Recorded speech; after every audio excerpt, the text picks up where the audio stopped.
Jérôme Guedj, qui lui est l'un des frondeurs, qui demande un changement de cap politique, et Luc Carbonas, qui est lui un proche d'Emmanuel Valls. On les écoute. On savait bien que tôt ou tard, ça finirait tel un volcan à connaître une éruption.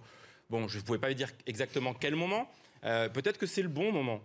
Parce que je le dis, on est encore à un moment du quinquennat. En novembre, on sera à mi-quinquennat. Voilà. Moi, je veux la réussite de François Hollande. Je veux la réussite de ce quinquennat. Et ça passe par une réorientation de la politique. Sinon, on connaît la fin de l'histoire. Ça veut dire l'élimination du candidat socialiste au premier tour de l'élection présidentielle. On l'a vécu le 21 avril 2002, et on a vu les résultats des élections européennes le 25 mai dernier.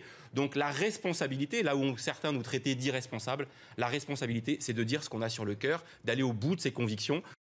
Il y a d'autres partenaires pour aller élargir l'assiette à gauche. Par exemple par exemple, il y a le MRC, le parti de Jean-Pierre Chevènement. Il y a le MUC. Ce ne sont pas des alliés de poids. Robert Hue. Mais ce sont des alliés qui comptent dans l'électorat. Robert Hue. Oui, qui est encore une... Non, Robert Hue, qui, quand on le sait, qu'on va dans les territoires, est une autorité encore, même dans l'électorat communiste.